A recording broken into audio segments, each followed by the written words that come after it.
thought I'll show you some of the 22s that we're going to be looking at in 2025. Some we've looked at in the past, but maybe not in that much detail. And maybe I wasn't as organized as I should have been, but I was just shooting this one. So Norinco JW15A, short barrel, it's actually a copy of the Berno, and you know how excellent they are. And the Norinco is just as accurate, and no issues, no problems. Short barrel, very handy. This tends to be lately the rifle I reach for when I have to take care of something. And yeah, beautiful little gun. And we will shoot also this is also Norinco, but it's a copy of the Browning bottom eject semi-auto. You can't really not remember that receiver just because it's so slender. Feed through the buttstock. I think we shot some of these before, and we'll look more at those. And then the Ruger 1022, this is the takedown, and we'll compare it to that Browning system. The Ruger 10, nobody needs to be introduced to these. I think it's got a Magpul stock, stainless takedown, it's great. We'll shoot the Glenfield 70, I think I have, which is the Marlin Glenfield, and no longer in production. We'll look at the 60 as well, which is tubular magazine fed. And I think if you Google the 60, the Marlin, you'll see that something like 11 million were made, making it the most manufactured 22 semi-auto. I think the 1022 is at around 8 million. But subscribers wrote me over time, some had worked for Marlin, and they said if you include Glenfield and all these rebranded model 60 Marlins and 70 Glenfields, the number is about 15 million. I don't dispute that. I also don't know if it's completely accurate, but I wouldn't doubt it because you run into these everywhere. Anyway, great 22. This one you might not have seen. It's Ithaca X5 Lightning. A little bit unique with the operating handle and typical magazine. Very reliable, excellent 22. And then today I just wanted to react to some of your requests. And yeah, so I do have a 581 Berno model 581. You can see how short the receiver is on this 22. It's always been one of my favorite semi-automatics. Very accurate, a very unique takedown system, which involves this screw and this screw, and we can get into it more when we're up in the mountains shooting, hopefully soon. Excellent, but I guess they were expensive to produce. This one, I think, was made in 1976. It seems to say that on the receiver, and I'm assuming that would likely be 1976, just as 76. Lovely, but steel, walnut, hand checkering, all the things that manufacturers want to get away from these days. So there might have been other models between the 581 and the 512. I'm not sure of that. But I thought I'd show you the 512 just because a lot of people seem to love these. This is the Magnum model. I've had a few of these, and yeah, you can see it's modern. It's got an aluminum receiver, which is completely fine. You can see that the stock is more machine-made than the 581, and same with foreign, no checkering. Maybe there are deluxe models, I don't know.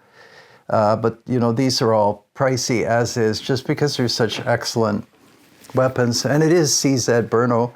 Berno, BRNO, is a city in Czechia or the Czech Republic, depending on who you listen to. And the 512, 22 long rifle, one model, and then 22 Magnum, another.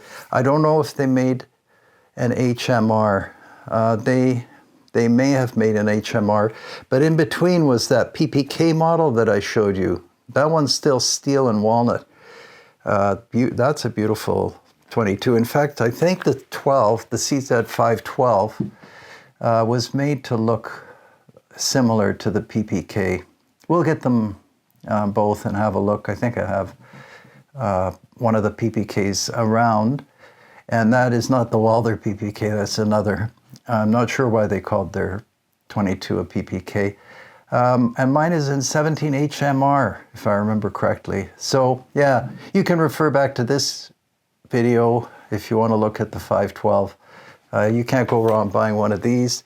And the 581, again, harder to find, not inexpensive, but you'll see when we shoot it, probably one of the more accurate 22s, just an excellent both machine and sporting rifle. It's really nice handling, even here at the table. This one is threaded, but I don't put anything on.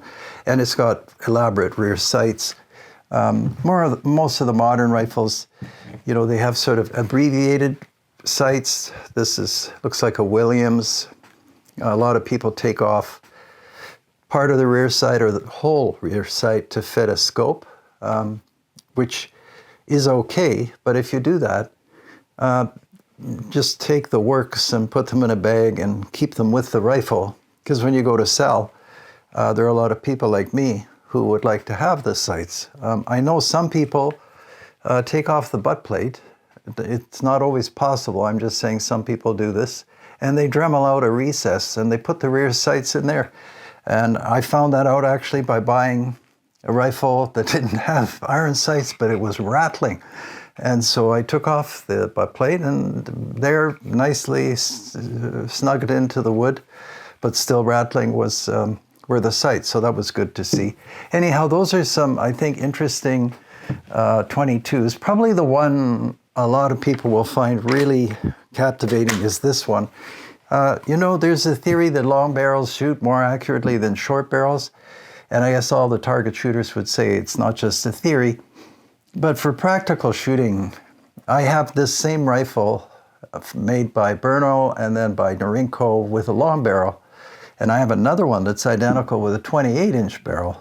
And this little one shoots as well as the other. So I don't know what the trick is with accuracy, but bullet's perfectly stabilized. It looks even better with the hood on the front sight, but for some reason that's wandered away. All right, well, I'll stop there. So we've got 1, 2, 3, 4, 5, 6. We've got 7 that we'll be reviewing, and I probably have quite a few more. And if I don't have them, you know, I can get them from collectors or friends to film. So just sort of send me your requests. You'll be surprised. I mean, if there is a more fun firearm to own, I don't know it. The 22 semi-autos are fantastic. So are the little bolt actions, but there's something about the semi-autos. And of course, the Ruger 1022 with the rotary magazine is hard to beat because it almost never jams, you know, unless you use underpowered loads, which most people don't do.